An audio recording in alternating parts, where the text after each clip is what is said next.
तो काफ़ी सारी बातें हुई थी। अब हम आज जो हमारा मेन टॉपिक है उसकी बात करते हैं। और जो मेन टॉपिक है वो क्या होने वाला है, वो हमारा था एलिगेशन। हेडिंग डालेंगे आप, एलिगेशन कॉन्सेप्ट ऑफ एवरेज। आपने डाल भी रखा होगा, आप डाल लीजिए, है ना।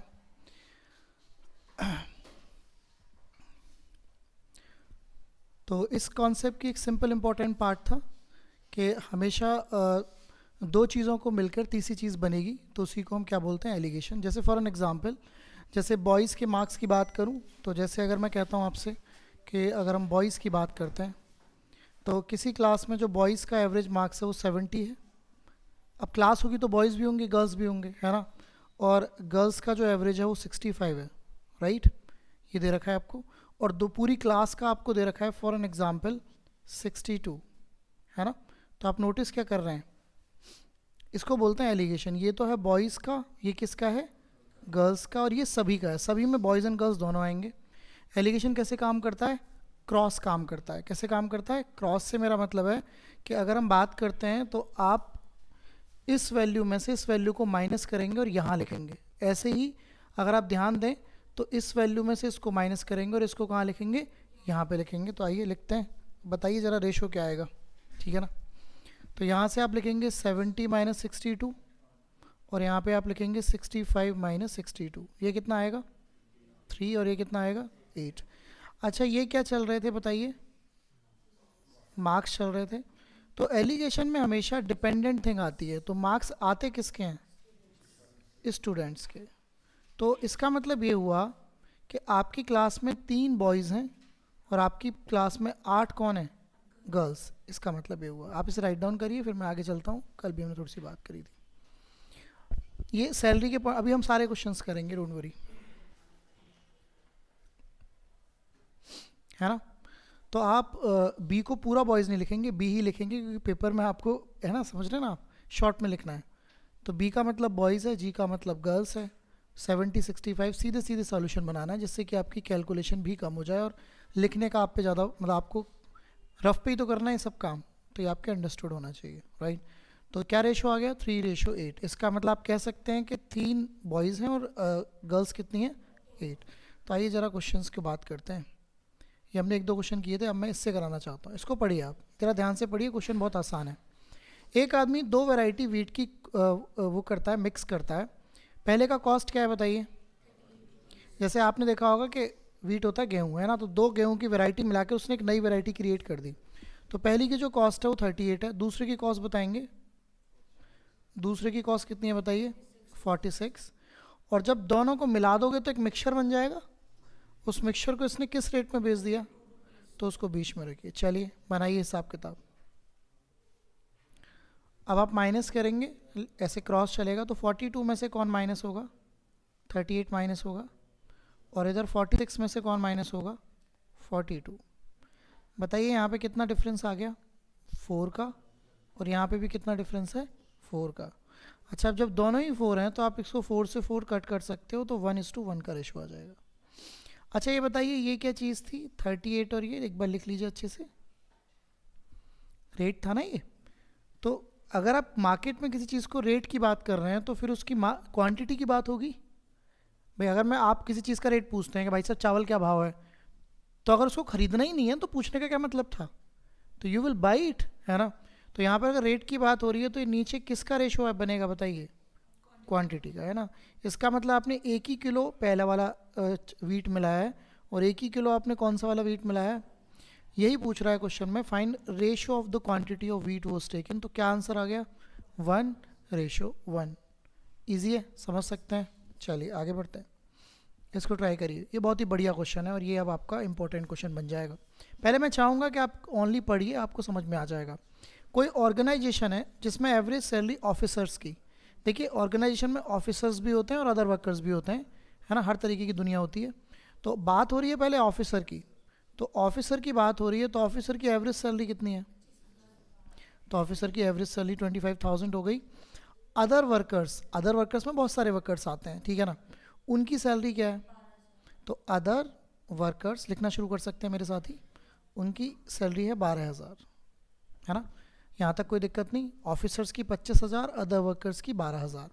अब ऑल द एम्प्लॉय में तो सारे आ जाते हैं ना, भाई एम्प्लॉय तो ऑफिसर भी है और अदर्स भी हैं, तो ऑल में सभी आ जाते हैं, और सभी की कितनी है बताइए, तो उसको आप कहाँ लिखने वाले हैं, बीच में। अब आप क्या करेंगे बताइए, वही काम जो अभी मैंने बताया था आपको। तो आइए ट्राई करते हैं।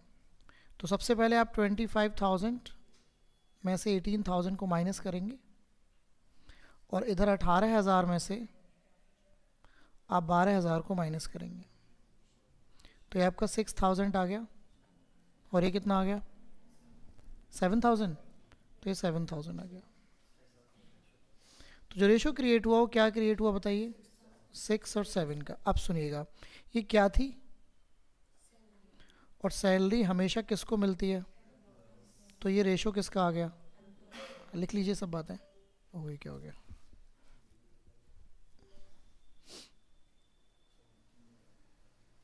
ठीक है, तो ये एम्प्लॉयज़ आ गए। ओके, अब एक चीज़ और इसमें इंपॉर्टेंट दे रखी है, पहले आप देख लीजिए यहाँ तक आप पहुँच गए कि नहीं, है ना। ओके, ठीक है। अब आपको यहाँ पे एक चीज़ इंपॉर्टेंट लास्ट में दे रखी है कि फाइंड ऑफिसर्स, मतलब ऑफिसर्स की रियल वैल्यू बतानी है आपको कि कितने ऑफिसर थे रियलिटी में। ये तो रेशो आया है ना, आपके हिसाब से ऑफिसर कितना है, 6, क्योंकि ऑफिसर की तरफ ऑफिसर आएगा, और अदर वर्कर्स की जगह कौन आएगा, अदर वर्कर्स। ये कह रहा है कि ऑफिसर बताओ अगर ऑर्गेनाइजेशन में टोटल एम्प्लॉय कितने हैं, 2600। तो आपके हिसाब से ऑफिसर कितना है, 6, अदर कितना है, तो यहाँ से टोटल कितना है रेशो में, 7 + 6 करो 13, तो यहाँ से जो वैल्यू है वो 13 है यूनिट्स में। समझ में आ रहा है कुछ गेम, और रियलिटी में कितना है बताइए, तो 13 से 2600 कट जाएगा, तो आपकी 1 यूनिट की वैल्यू आ जाएगी। कितनी बार कटेगा, 2 टाइम्स, मतलब 200 बार। समझ में आया कुछ, तो 1 यूनिट की वैल्यू अगर 200 है, आपसे पूछी किसकी वैल्यू है, ऑफिसर की, तो आपसे 6 यूनिट की वैल्यू पूछी है।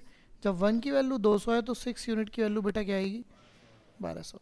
तो इस ऑर्गेनाइजेशन में कितने ऑफिसर हैं, मैं रिपीट कर रहा हूँ, आप इसे राइट डाउन करिएगा। पहले ये बताइए 6-7 के रेशो में किसी को दिक्कत, ओके। अब इसने यहाँ पे जो बात बोली है कि मेरे पास जो टोटल एम्प्लॉई हैं, जो टोटल एम्प्लॉई हैं वो हैं कितने बताइए रियलिटी में, तो यहाँ से अगर देखा जाए तो 6 + 7 कितने हैं, 13, तो 13 यूनिट की वैल्यू कितने के बराबर है, 2600। 13 से कट जाएगा तो 1 की वैल्यू 200, अगर 1 की वैल्यू 200 है तो आपको किसकी वैल्यू निकालनी है, 600 की। तो क्या आएगी आंसर, लिख लीजिए इसको, है ना। ये इंपॉर्टेंट क्वेश्चन होता है, अभी इसके और भी कर रहे हैं हम, बट पहला पॉइंट ये है, ठीक है। कोई दिक्कत इसमें, तो फर्स्ट ऑफ ऑल आपको ये मतलब जो भी चीज़ें दे रखी हैं ऑफिसर और अदर्स, इनका रेशो क्रिएट करना रहेगा, तब आगे की बात आगे मूव करेगी, ओके।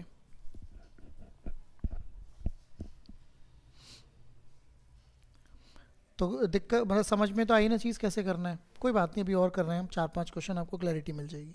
और ये बहुत इंपॉर्टेंट क्वेश्चन है पेपर का, बहुत ही ज़्यादा, मतलब मैं नोटिस कर रहा हूँ कॉमनली पेपर में आता रहता है। चलें आगे, ओके। तो देखिए ज़रा इस क्वेश्चन को, ये सेम क्वेश्चन है, और इसको पढ़िए और ज़रा देखिए, सेम एग्जैक्टली पढ़िए। Average monthly salary of all the employee, तो ऑल जब की बात होती है तो बीच में रखा जाएगा, है ना, ठीक है। एवरेज सैलरी ऑफ मेल, अब भाई मेल भी होंगे एम्प्लॉयज़ और फीमेल भी होंगे, तो ये बताइए मेल का कितना सैलरी है, 15,000, फीमेल्स की कितनी सैलरी है बताइए, और अब सभी में तो मेल और फीमेल दोनों ही आ जाएंगे, तो बीच में क्या रखेंगे आप, बस तो करिए काम को, आप इस तरीके से कर सकते हैं। तो आप 15,000 में से 12,000 माइनस करेंगे, 3,000 आ जाएगा, इधर माइनस करेंगे 4,000 आ जाएगा, 3 0 से 3 0 कट जाएंगी, तो आपका जो रेशो आ जाएगा वो क्या आ जाएगा, 4:3। ये क्या थी, सैलरी थी, तो डेफिनेटली ये क्या होगा, ये एम्प्लॉयज़ आ जाएंगे। यही रेशो पूछा है इसने, रेशो तो पूछा है एम्प्लॉयज़ का, तो क्या रेशो आ जाएगा, 4:3। ये थर्ड वाला आंसर हो जाएगा। कोई दिक्कत इसमें, चलिए तो आगे बढ़ते हैं, चले, ओके। चलिए पढ़िए आराम से, ध्यान से पढ़िए, आप कर सकते हैं। Average salary per head of all the employee of an institute, कोई इंस्टीट्यूट है जिसकी जो एवरेज सैलरी है सभी एम्प्लॉयज़ की वो 60 है, तो ये बीच वाली चीज़ दे दी आपको, ठीक है ना। और 12 ऑफिसर्स हैं, अब ऑर्गेनाइजेशन होगी तो उसमें ऑफिसर्स भी होंगे, और बाकी भी होंगे। तो ऑफिसर को आप ऐसे लिख लीजिए अलग से, ऑफिसर, ओ एफ का मतलब ऑफिसर यहाँ पर, और रेस्ट मतलब बचे हुए। तो ये बताइए ऑफिसर की एवरेज सैलरी कितनी है और ऑफिसर हैं कितने, तो इनको ऐसे रहने दो, यहाँ पे ऐसे ऊपर लिख लेता हूँ। अच्छा, बाकियों की एवरेज सैलरी क्या है? 56। और सभी में तो बीच में आ जाएंगे, तो सभी कहाँ आ जाएंगे? ठीक कर रहा हूँ, सभी वाले तो बीच में आएंगे ना बेटा। तो चलिए इसको सॉल्यूशन करिए और ज़रा निकालिए क्या करेंगे आप। भाई ऑफिसर की सैलरी ज़्यादा होती है ना, तो ऑफिसर की आपकी 400 हो गई, बाकियों की 56 हो गई, और सभी की 60 हो गई। अब आप करिए 400 में से 60 माइनस कर दीजिए, तो यह आ जाएगा 340, और 60 में से 56 माइनस कर दीजिए, यह आ जाएगा 4।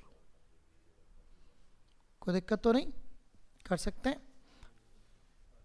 अब 4 से आप इसे डिवाइड कर दीजिए 340 को,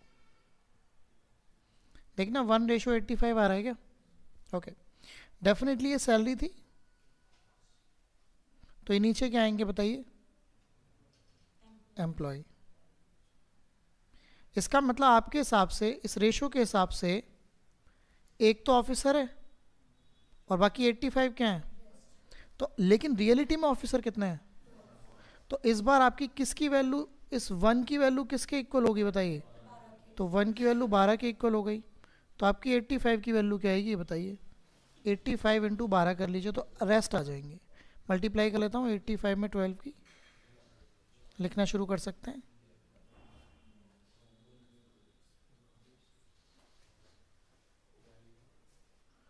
देखना 1020 आ रहा होगा। देखो कैलकुलेशन मैंने ठीक करी है कि नहीं? ओके, तो बाकी एम्प्लॉय जो रेस्ट एम्प्लॉय हैं वो 1020 आ गए हैं। अब ये बताइए आपसे पूछ क्या रहा है? आपसे पूछ रहा है कि टोटल नंबर ऑफ वर्कर्स कितने हैं। देखिए 12 तो ऑफिसर ही थे, 12 तो ऑफिसर ही थे, और बाकी रेस्ट आपने कितने निकाले हैं? तो टोटल आप इनको ऐड कर देंगे 2 3, तो 10232।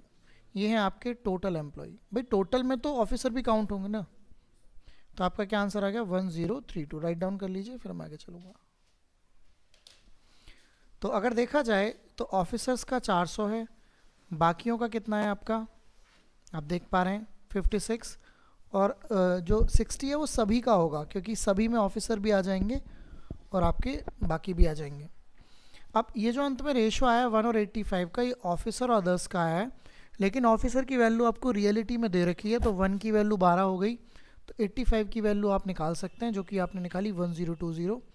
Now you can tell the answer, क्योंकि टोटल पूछा है आपसे, तो टोटल के केस में 12 + 1020 आपका राइट आंसर आ जाएगा। चले आओ इसको ट्राई करिए, सेम क्वेश्चन है, एक बार थोड़ा ध्यान से पढ़िएगा पहले क्वेश्चन को।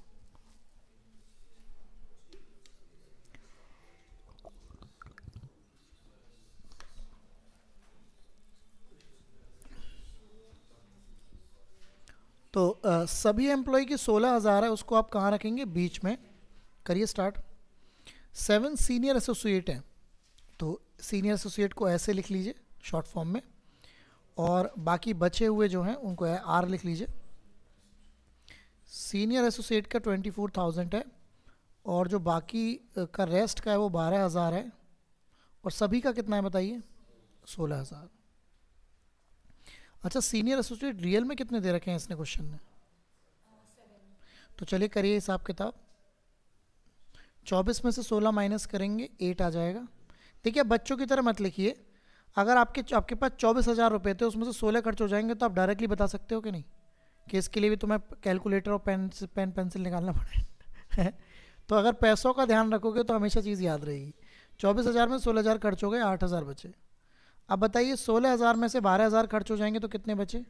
4,000। 3 जीरो से 3 जीरो कट हो गई, 4:8 आ गया, और 4 से भी 8 कट सकता है, तो 1:2।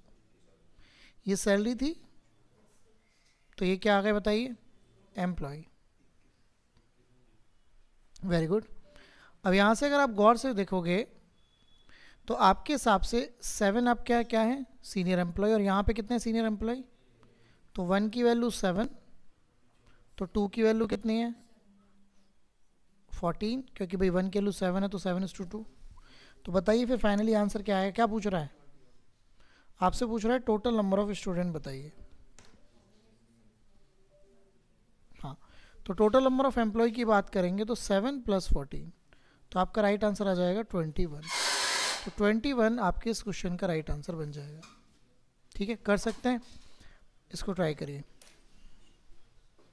एग्जैक्टली सेम क्वेश्चन है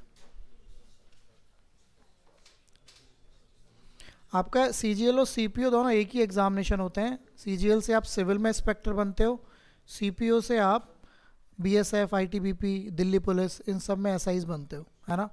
तो ये दोनों पेपर एक ही जैसे होते हैं, उसी का क्वेश्चन है। आप ध्यान से देखिए, सेम क्वेश्चन है जो भी आपने पढ़ा। Average marks of 60 student in a class are, क्या है? तो सभी का दे दिया, 60 स्टूडेंट्स का।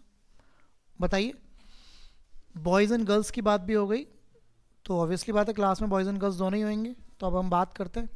तो ये बताइए, बॉयज़ का कितना दे रखा है इसने, और गर्ल्स का कितना दे रखा है, और सभी का कितना दे रखा है? तो उसको आप बीच में रख देंगे और आप अपना ये वाला हिसाब किताब अपनाएंगे। यहाँ पे माइनस करेंगे 2 आ जाएगा, यहाँ पे माइनस करेंगे 3। ये क्या थे बताइए? मार्क्स। तो मार्क्स किन के आते हैं? तो ये रेशो किसका आ गया नीचे? स्टूडेंट्स का। तो आपके हिसाब से 3 लड़के हैं और 2 कौन है? लड़कियां। तो टोटल कितने हो गए? यहाँ से 5 यूनिट हो गए टोटल। लेकिन रियलिटी में टोटल कितनी दे रखी हैं? तो 5 यूनिट की वैल्यू किसके इक्वल है? 60 के।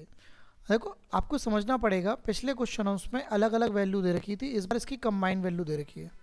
तो 5 से इसको डिवाइड कर लो, 1 यूनिट की वैल्यू बताएंगे 12। अगर 1 यूनिट की वैल्यू 12 है तो किसकी वैल्यू पूछिए? बॉयज़ की।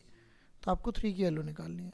अगर 1 की वैल्यू 12 है तो 3 की वैल्यू क्या होगी? 3:12। तो क्या आंसर आएगा? तो क्लास में कितने बॉयज़ हैं? 36। वो गर्ल्स भी निकाली जा सकती थी, तो गर्ल्स हो जाती 24। ठीक है, समझ आया? तो आपका राइट आंसर आ गया 36, ये हो जाएगा। ठीक है, कर पाएंगे? कोई दिक्कत? चलें आगे, आइए तो आगे बढ़ते हैं। आइए, कैलकुलेशन में कोई दिक्कत तो नहीं किसी को? ठीक है, मतलब कॉन्सेप्ट समझ में आ रहा है क्या करना है? ठीक है ना? ओके, चलिए इसको ट्राई करिए और मैं देखता हूँ, आप मतलब करिए, बताइए इसको कैसे करेंगे।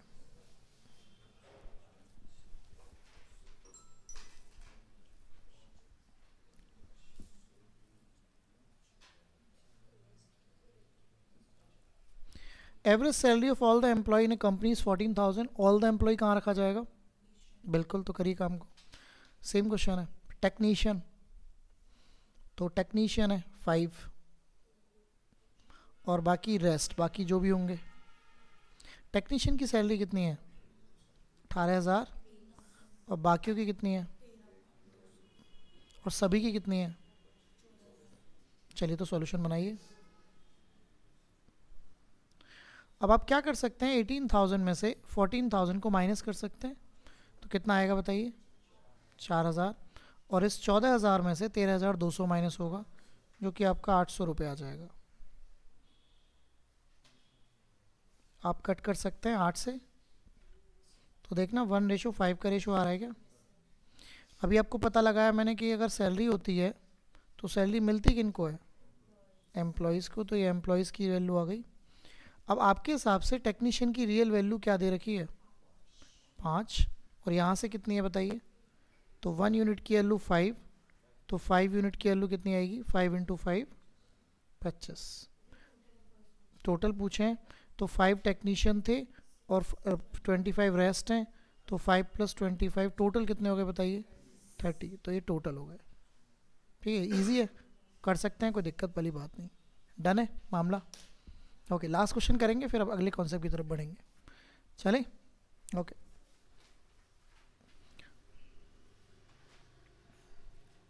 ठीक है। तो कौन क्या वैल्यू दे रखी है वो आपको समझना है, तो इस तरीके से मूवमेंट को आगे बढ़ाना है। चलिए स्कोर कर दीजिए। सेम ही क्वेश्चन है क्या दोनों? सेम ही है ये तो, ठीक है ना। चलिए, तो अब हम अगला कॉन्सेप्ट समझते हैं, ठीक है ना। अगला कॉन्सेप्ट समझिए, हेडिंग डालिए cricket average. Very important. Cricket आप सभी देखते तो होंगे, अगर इंटरेस्ट नहीं लेते होंगे तो ये तो पता ही होगा कौन खेल रहा है क्या नहीं खेल रहा, है कि नहीं? हाँ, तो क्रिकेट इंडिया में काफ़ी चलता है और क्रिकेट का क्वेश्चन पेपर में बहुत आता है, ठीक है। अगर आपका इंटरेस्ट भी नहीं है तो ज़्यादा ज़रूरी नहीं है इंटरेस्ट, बट थोड़ा सा बातों को समझना पड़ेगा। आपको पता है क्रिकेट में बेसिकली 3 टाइप के लोग होते हैं। एक बैट्समैन होता है जो रन बनाता है, एक बॉलर होता है जिस पे रन बनाए जाते हैं, और एक फील्डर्स होते हैं। और भी हो सकते हैं, अब आप कहेंगे आप एम्पायर भी होते हैं सर, हम लोग देखते हैं तो हम भी होते हैं। द पॉइंट इज कि मेन 3 लोगों की आवश्यकता है ना। अब जो बैट्समैन होता है वो, अगर आपका प्लेयर, आपकी टीम खेल रही है और वो रन बना रहा है तो आपको बहुत मज़ा आ रहा है भाई, समझो ना बात को। आपकी टीम खेल रही है, बैटिंग कर रही है, इंडिया खेल रही है, और दूसरी कोई टीम है, मान लीजिए पाकिस्तानी मान लेते हैं, थोड़ा और इंटरेस्ट बढ़ जाएगा, और आपका कोई प्लेयर बहुत शानदार खेल रहा है, छक्के छक्के उड़ा रहा है, तो आपको बहुत मज़ा आ रहा है, बहुत मज़ा आ रहा है। पाकिस्तान में क्या हाल हो रहा होगा उस टाइम? उनका बेचारों का थोड़ा सा माहौल ख़राब हो रहा होगा। लेकिन इसका उल्टा हो जाए तो आप टीवी भी बंद कर देंगे, अबे छोड़ो वे, बेकार है। तो आप तुरंत उस मीडिया में उसके हल्ले कट जाएंगे कि ये प्लेयर बेकार है और ये वो जो भी है। ऐसा नॉर्मली होता है कि तुम भी बोल सकते हो इससे बढ़िया तो मैं ही खेल लेता। हाँ, तुम तो खेल ही लेते। खैर, ऐसी बातें लोग करते हैं 85 में बैठ के, क्या भाई उससे बढ़िया तो मैं ही खेल लेता, ये वाला शॉट उसको ऐसा मारना चाहिए था, इसी से आउट हुआ। ओह, तुम ही बताओगे। तो the point is, cricket average में 2 लोग मेन रहेंगे जो हम जिनका एवरेज निकालेंगे, बैट्समैन और बॉलर। फील्डर का कोई एवरेज नहीं होता है, ठीक है ना। तो क्या होता है अब समझेंगे। सबसे पहले हेडिंग डालिए बैटिंग एवरेज। बैटिंग एवरेज,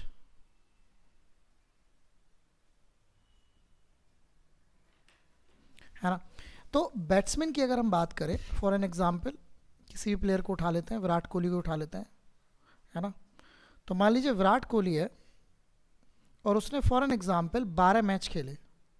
कितने मैच खेले? अच्छा, कभी मैच भी लिखा हो सकता है, कभी इनिंग भी लिखा हो सकता है, दोनों एक ही बात है ना। एक्चुअली मैच पूरा होता है और इनिंग किसी इनिंग मतलब मैच का आधा पार्ट। भाई इनिंग का मतलब पहली इनिंग दूसरी टीम खेलेगी, दूसरी इनिंग दूसरी, तो बेसिकली वो होता तो एक ही मैच है ना। प्लेयर को तो एक ही बार चांस मिलेगा ना बैटिंग करने का, कि भैया इधर भी ये कोई गली क्रिकेट थोड़ी है कि इसमें भी चांस और उसमें भी चांस। तो पॉइंट ये है, तो मैचेस या इनिंग एक ही बात है। अच्छा, विराट कोहली ने मान लीजिए 12 मैच खेले, और मैं कहता हूँ कि भाई विराट कोहली ने 12 मैच खेले, और इसका जो एवरेज स्कोर है, इसका एवरेज स्कोर जो है वो है 28 रन्स। वैसे तो मैंने काफ़ी कम लिख दिया, 28 रन्स पर मैच ऐसे होता है ना। इसका मतलब क्या होता है इस लाइन का? इसका मतलब होता है एक मैच में वो 28 रन बनाता है। कितने रन बनाता है? उसने कितने मैच खेले हैं? 12। तो अगर आपसे मैं पूछूं कि भैया अभी तक उसने टोटल रन कितने बनाए होंगे? बिल्कुल बिल्कुल बिल्कुल, टोटल रन्स। तो आप 28 में किसकी मल्टीप्लाई करेंगे? 12 की, तो इसके टोटल रन्स आ जाएंगे। लिख लीजिए इस बात को, फिर हम आगे बढ़ते हैं। अब ये 12 की जगह पेपर में 120 हो सकता है, 100 इनिंग हो सकता है, 60 इनिंग हो सकता है, 72 इनिंग हो सकता है, नाम प्लेयर का कुछ भी हो सकता है, ABC भी हो सकता है। ये एक सिंपल सा गेम है। तो जो एवरेज होता है बैट्समैन का, वो रन्स पर मैच होता है। क्या होता है? रन्स पर मैच। मतलब अगर मैं बोलूँ कि किसी प्लेयर का एवरेज, मान लीजिए कोई भी प्लेयर उठा लेते हैं, मान लीजिए कौन से प्लेयर को उठाऊँ, कोई भी शुभमन गिल को उठा लेते हैं, तो मान लीजिए उसका एवरेज है फॉर एन एग्जांपल 49 रन्स पर मैच, है ना। तो इसका मतलब ये हुआ कि एवरेज रन वो एक मैच में 49 रन्स बनाता है। हो सकता है किसी में जीरो पे ही आउट हो जाता हो सकता है किसी में 150 रन बना देता है ना, हो सकता है किसी मैच में 4 ही रन बनाता हो, लेकिन जो एवरेज होता है वो आपका 49 है। पता है आपको, आपके पेपर में भी एवरेज ही तो होता है। आप 4 सेक्शन देने जाओगे पेपर में, भाई मैथ्स, रीजनिंग, इंग्लिश, अगर हिंदी का पार्ट है तो हिंदी का दोगे और GS दोगे। 4 सेक्शन होते हैं बेसिकली। आपका जो गाड़ी है वो 4 पहियों की है ना। तो अब मुद्दा ये है कि अगर 4 पहिए में 2 में ही पंचर है तो गाड़ी नहीं चलेगी। हाँ, अगर 3 सही हैं, एक में थोड़ी हवा कम है, हवा कम का मतलब कम नंबर, तो गाड़ी चलती रहेगी, कोई दिक्कत नहीं है। लोग आपको बोल सकते हैं जो थोड़े एक्सपर्ट होंगे, अरे भैया हवा डलवा लो, लेकिन आपकी गाड़ी रुकेगी नहीं। बट अगर दोनों में ही हवा कम है तो गाड़ी, हाँ, तो फिर चांसेस है कि किसी का कोई सा टायर फटेगा, क्योंकि डेफिनेटली बैलेंस बिगड़ जाएगा। मेरा कहने का मतलब है 3 सब्जेक्ट्स मेन होते हैं, मैथ्स, रीजनिंग, और आप अगर इंग्लिश पढ़ते हैं इंग्लिश, हिंदी है, इसी पे गेम चलता है ना। चौथा पार्ट जो होता है वो उस तरीके से मूवमेंट करता है। तो एवरेज का मतलब आपका, मान लो फॉर एन एग्जांपल आपका रीजनिंग अच्छा नहीं गया तो आपका मैथ्स अच्छा हो सकता है ना, आपका जीएस अच्छा हो सकता है, क्योंकि पेपर का मुद्दा होता है ना। कभी पेपर में कुछ हल्का आता है, कुछ हल्का आता है, तो एवरेज वहाँ भी होता है।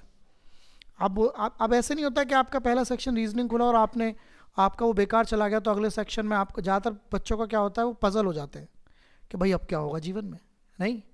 तो ऐसा नहीं होता है। कभी कभी हमारे शुरुआत दिन की होती है और शुरू में ही हमें ऐसा चीज़ें मिल जाती हैं कि हमारा दिमाग ख़राब हो जाता है, फिर हम पूरे दिन को ही ख़राब कर लेते हैं, आज मेरा मूड ख़राब है। नहीं, अरे मेरे बहन भाई, अभी मूड अभी तो शुरू हुआ है, सुबह जाते ही मूड कैसे ख़राब हो सकता है। पेपर में भी ऐसा ही होता है, पेपर आपके साथ खेलता है। शुरू के 10 मिनट में आपके सामने ऐसे क्वेश्चन आएंगे कि शुरू के 10 मिनट में वो आपको ढेर कर देगा। तो शुरू के 10 मिनट का गेम आपको समझना है। ऐसा नहीं होता है आपके पास पूरा 2 घंटा होगा या 1 घंटा होगा तो आपके शुरू के 10 मिनट आपके डिसाइड नहीं करेंगे कि आपका क्या होना है। मैंने बहुत सारे ऐसे बच्चे देखे, मैं बात कर रहा था अभी सीजीएल का पेपर हुआ, सीपीओ का पेपर हुआ, कि सर हमारे लास्ट के 10 क्वेश्चन छूट ही गए।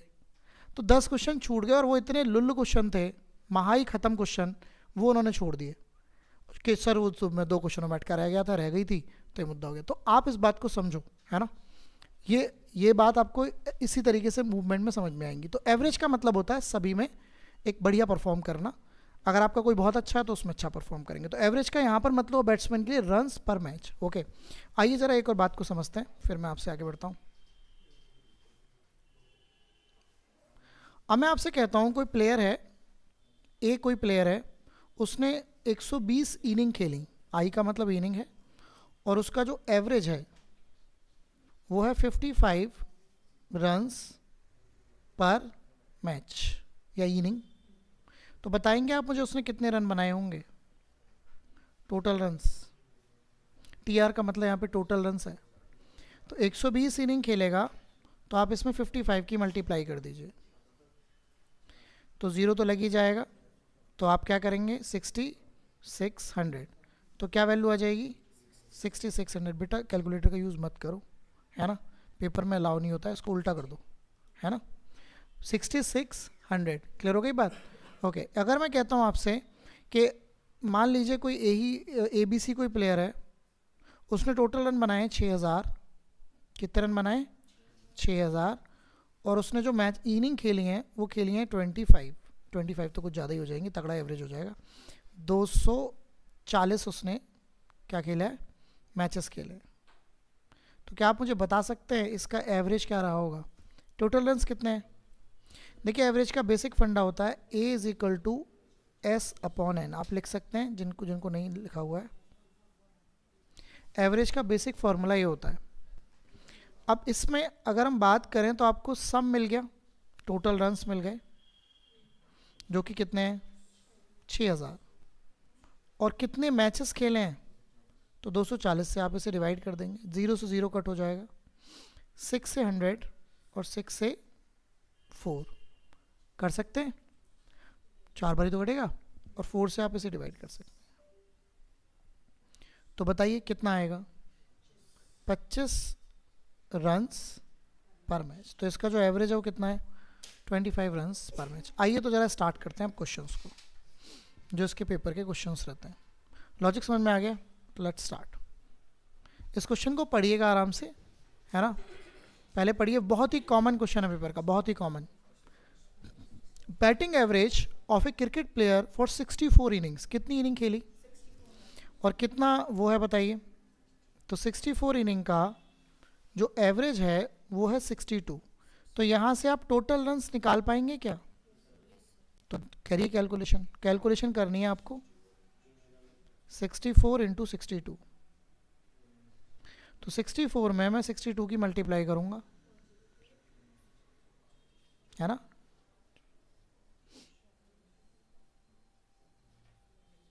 थ्री 3968 आ रहा है क्या, ओके, तो ये आ गया 3968। देखिए कैलकुलेशन आपको करनी पड़ेगी, पेपर में आपको करनी ही पड़ेगी, इसका कोई इलाज नहीं है, ठीक है ना।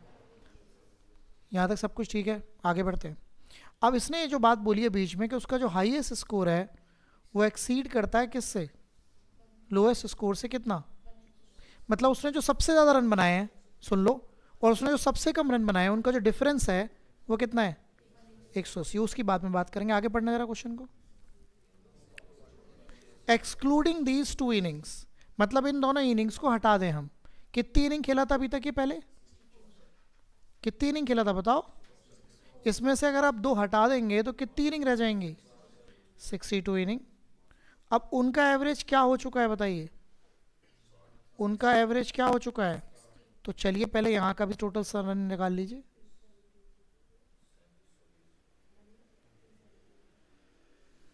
यहाँ का भी टोटल रन निकाल लीजिए। तो 62 इंटू 60, 3720 आ गया क्या? ओके, अब सुनिएगा गौर से। अब मेरी बात को गौर से सुनिए। ये है 64 इनिंग का सम, और ये वाला कितनी इनिंग का सम है? 62 इनिंग का सम है। तो अगर मैं 64 इनिंग्स में से 62 इनिंग का सम माइनस कर दूं, तो मेरे पास उन्हीं 2 इनिंग्स का सम आ जाएगा। माइनस करना है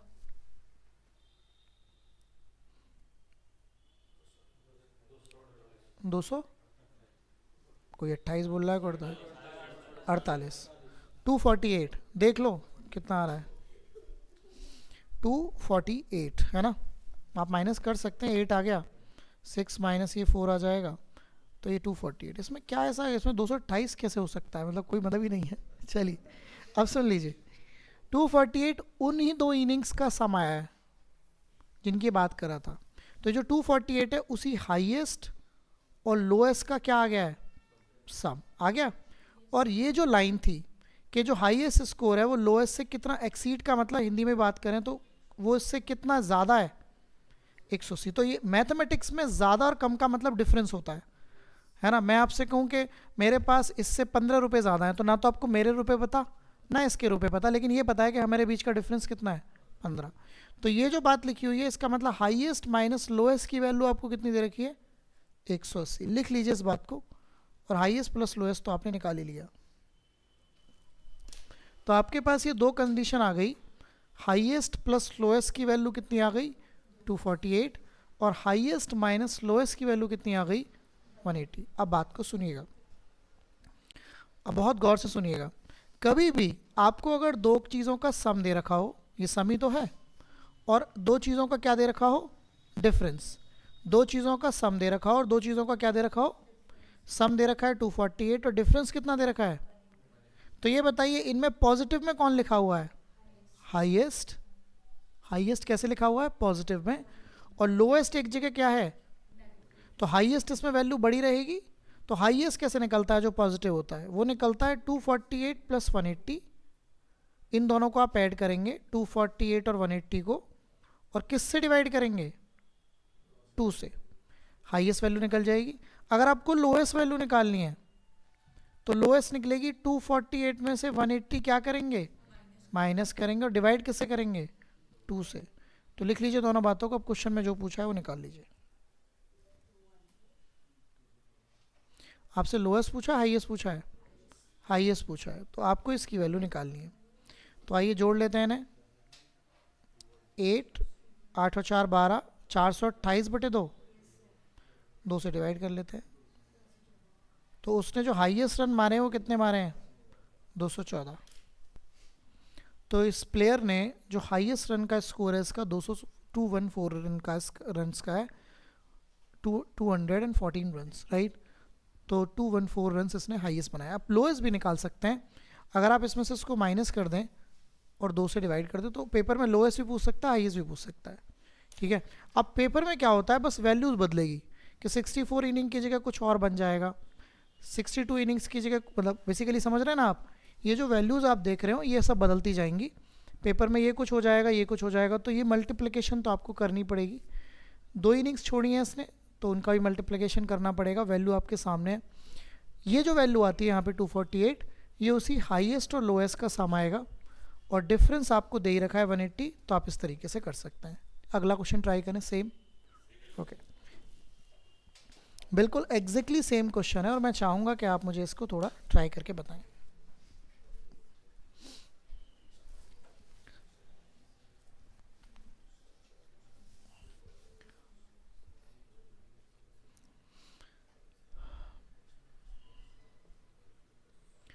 फाइल आपके साथ शेयर हो जाएगी, तो आपको क्वेश्चन लिखने की कोई ज़रूरत नहीं है। ओके, ये बताइए कितनी इनिंग है और क्या इनका एवरेज है? 40। तो टोटल रन्स निकाल सकते हैं आप, टी आर 30 इंटू 40, क्या 1200 आ जाएगा? सब कुछ ठीक है? ओके। अब इसने वही बोला हाईएस्ट स्कोर लोएस्ट, वो बात की बात है, पहले आगे पढ़ते हैं। ये वाली बात बोली ना, देखो बीच में highest score exceed is lowest score. आगे पढ़ते हैं। अगर इन दोनों को आप हटा दें, नॉट इंक्लूडेड, नॉट इंक्लूडेड मतलब हटा दें, तो एवरेज रिमेनिंग्स का क्या हो जाता है? तो 28 इनिंग्स का जो एवरेज हो जाता है वो 38 हो जाता है। तो आप यहाँ पर भी टोटल रन्स निकालने की कोशिश करिए, 28 इंटू 38। तो मैं मल्टीप्लाई कर लेता हूँ 28 और 38 की। Very good.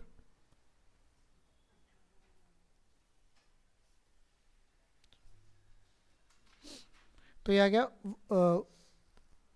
1064। ठीक है, आ गया। तो अब आपको अगर 30 इनिंग्स में से इसको माइनस कर दें आप 28 इनिंग्स को, तो माइनस कर देते हैं, कितना बचेगा? 136। तो 136 ये किसका सम आएगा? हाईएस्ट प्लस लोएस्ट का। और हाईएस्ट माइनस लोएस्ट की वैल्यू क्या है बताइए? कितनी थी? 100। फिर से वही कंडीशन क्रिएट हो गई। किसकी वैल्यू पूछी इस बार? लोएस्ट की। लोएस्ट माइनस में चल रहा है प्लस में चल रहा है?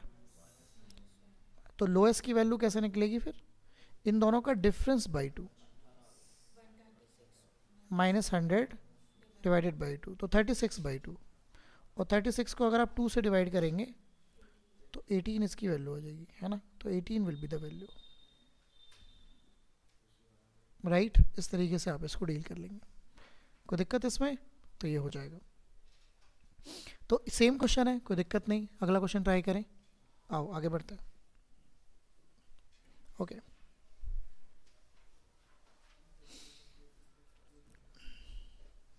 सेम क्वेश्चन है, आप इसको ट्राई करके देखिए।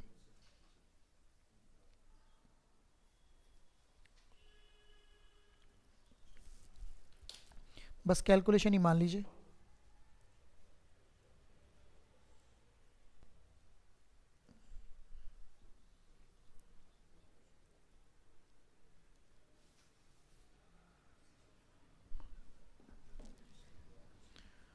तो 27 इनिंग्स का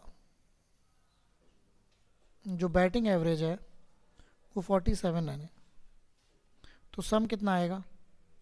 27 इंटू 47। तो मल्टीप्लाई करने से बिल्कुल मत घबराइए, आप खुद से करिए।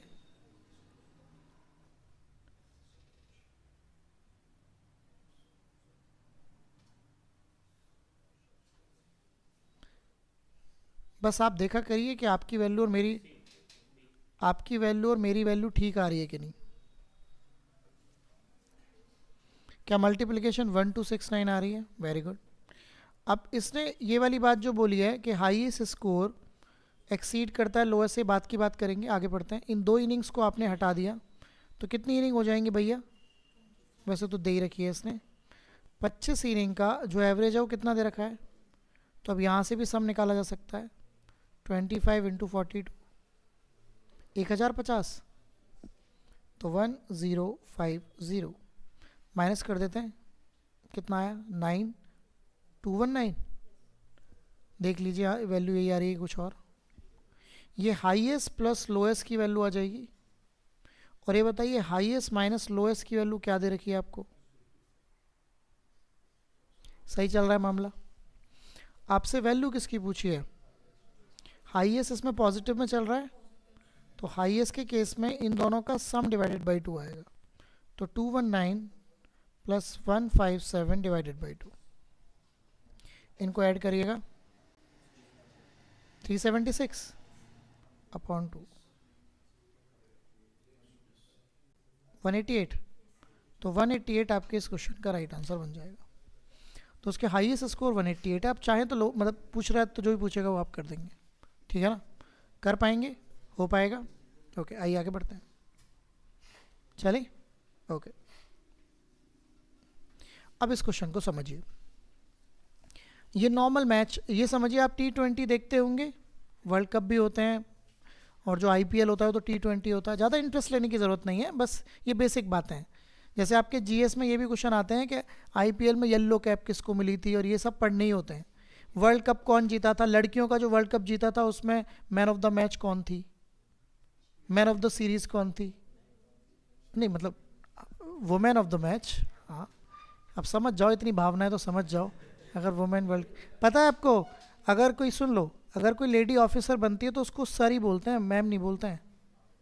अगर मान लो कोई लेडी ऑफिसर बनती है, ASP है, ऐसे है, तो आप उसको सर ही बोलते हैं, है ना। तो ये मुद्दा होता है। अच्छा, बात को समझिए।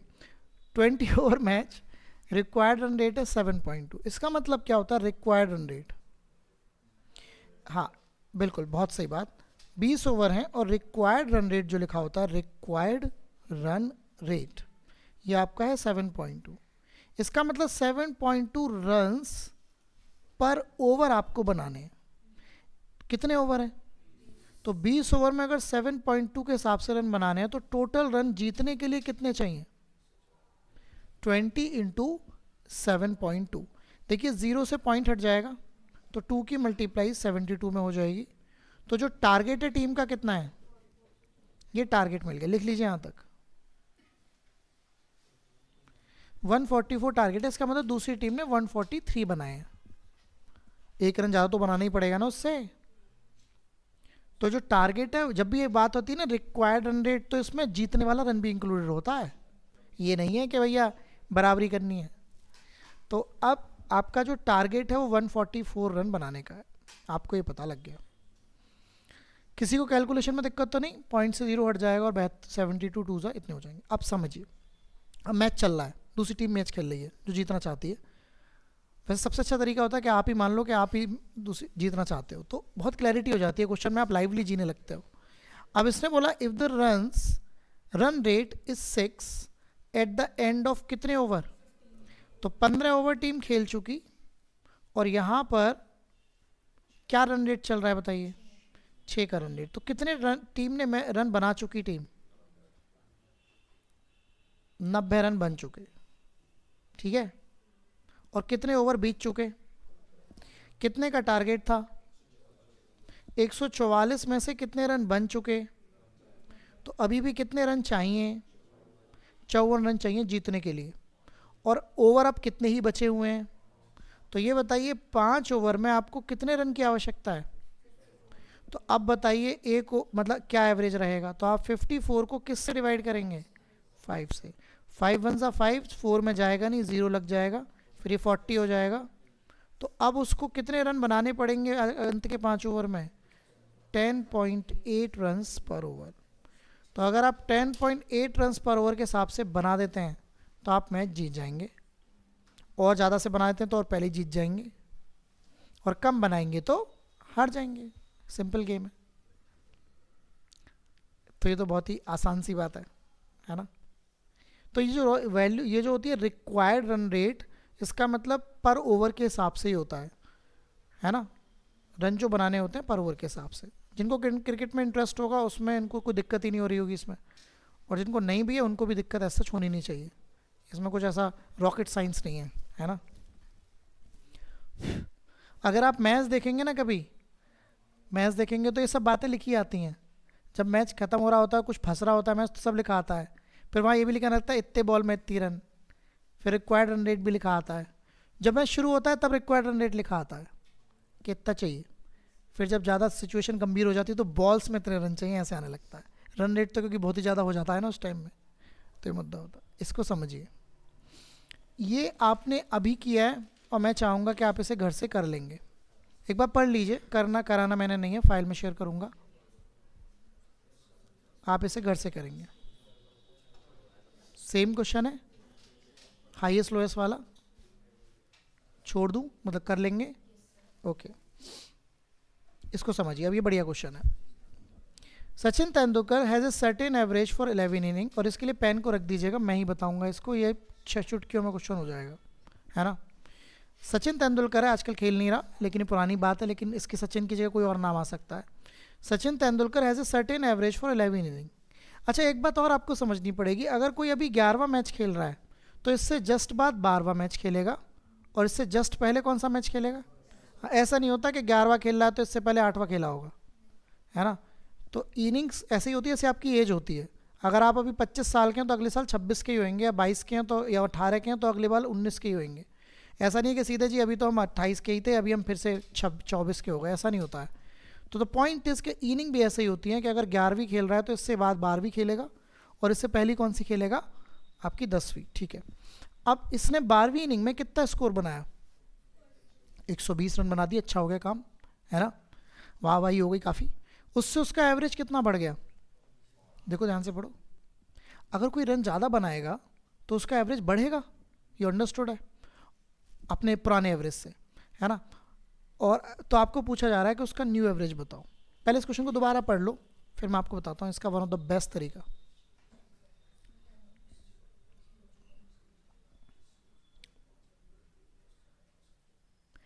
ओके, सबसे पहले बताइए कौन सी इनिंग में रन बनाए हैं? ये पता लग गया सभी को, कोई दिक्कत तो नहीं इस बात में? जिस भी इनिंग में रन बनाए हैं उससे जस्ट पीछे पहुंच जाओ। तो किस इनिंग पे पहुंचेंगे आप? 11, ठीक है ना? 11 इनिंग पे पहुंच गए आप, जिस भी इनिंग में रन बनाए उससे जस्ट पीछे। कितना एवरेज बढ़ा है? 11 की 5 में मल्टीप्लाई कर दो, कितना आ गया? 55 आ गया। इस 55 को जितने भी रन बनाए उसमें से माइनस कर दो, ये लेटेस्ट एवरेज आएगा। तो 120 में से आप किसको माइनस कर दो? 55 को। ये हमेशा कौन सा एवरेज आएगा? लेटेस्ट लेटेस्ट लेटेस्ट एवरेज, मतलब अभी बिल्कुल करंट एवरेज। और वही पूछ रहा है, न्यू मतलब लेटेस्ट ही पूछ रहा है। लिखो इसे, फिर मैं रिपीट करता हूँ।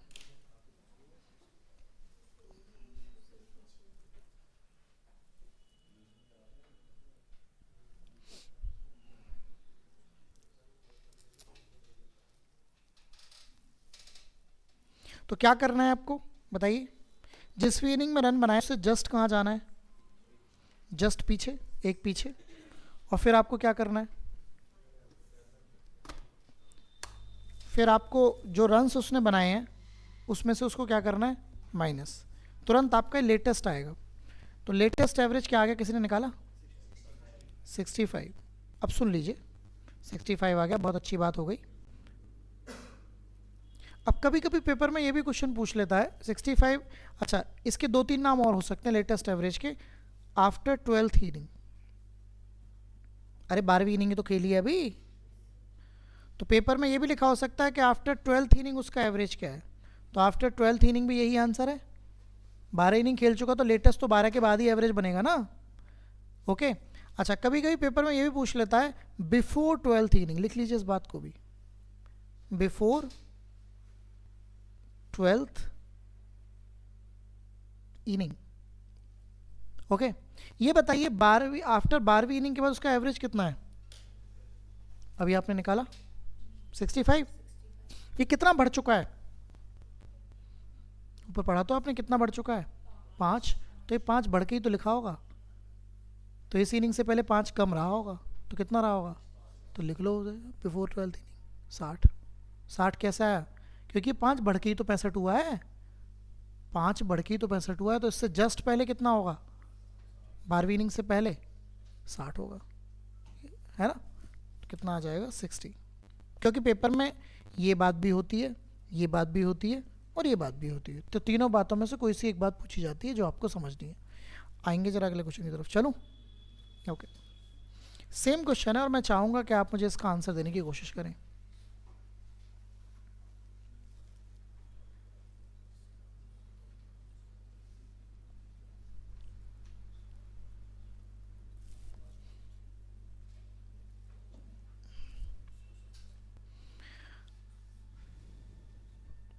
तो कौन सी इनिंग में रन बनाए? 20th। तो आप कौन सी इनिंग पकड़ेंगे? कितना एवरेज बढ़ गया? तो 19 की 3 मल्टीप्लाई कर दीजिए, 57 आ जाएगा। 57 को आप किस में से माइनस करेंगे? तो माइनस कर देते हैं, तो 10 माइनस 7 3 हो गए, 13 माइनस 5 कितने होते हैं? 8। पक्का? तो ये क्या एवरेज, कौन सा एवरेज आएगा? ये लेटेस्ट या न्यू, एक ही बात है। तो उसका जो एवरेज है वो अभी कितना है, 83 का। ठीक है, समझ आ रही है बात? आना जरा एक और फाइनली चलें, क्योंकि कल फिर मैं इसके डिक्रीज वाले भी करा दूंगा, क्योंकि हमेशा बढ़ेगा ही थोड़े ना। बैट्समैन ने 87 रन्स बनाए 70th इनिंग में, तो उसका एवरेज 3 बढ़ गया। कौन सी इनिंग में रन बनाए इसने? तो कौन सी इनिंग पकड़ेंगे आप? पीछे वाली, जिसमें रन बनते हैं उससे जस्ट पीछे वाली पकड़ते हैं। तो कौन सी इनिंग पकड़ेंगे आप? 16। कितने एवरेज बढ़ गया? 3। तो 3 की मल्टीप्लाई कर दीजिए, कितना आ गया? 48। 48 किस में से माइनस करेंगे? तो 87 माइनस 48, यहाँ पे 9 आ जाएगा, यहाँ पे 7 माइनस 39। तो ये कौन सा एवरेज है? लेटेस्ट है। और पूछ भी यही रहा है हिज एवरेज आफ्टर क्या, तो ये लेटेस्ट ही आफ्टर 70th ही होता है, क्योंकि खेली कौन सी है उसने? 17वीं। तो ये लेटेस्ट ही कौन सा एवरेज होता है? After 70th। कर लेंगे, ओके। चल, तो ये वाली बात हुई। फाइल मैं आपके साथ ग्रुप पर शेयर करूँगा, उसमें कोई दिक्कत नहीं है, तो आपको समझना है। तो आज आपने एलिगेशन का खेल समझा, और इसका भी थोड़ा सा खेल और रह गया है, 2-4 क्वेश्चन और हैं डिफरेंट, वो कल फिनिश हो जाएंगे। फिर आपने क्रिकेट का एवरेज भी समझ लिया, क्योंकि इसमें बॉलिंग एवरेज भी आएगा अभी, है ना। और फिर हम कल बात करेंगे एजेस कॉन्सेप्ट। एवरेज का एजेस कॉन्सेप्ट चलता है, बहुत शानदार होता है, जिसको हम उंगलियों पे ही सॉल्व करेंगे और इजीली हो जाएगा। ठीक है, तो डोंट मिस, अंडरस्टैंड। कुछ समझ में ना आए तो पूछना है, फाइल शेयर हो जाएगी, घर जाके इसको ट्राई करिएगा, ठीक है ना। ओके।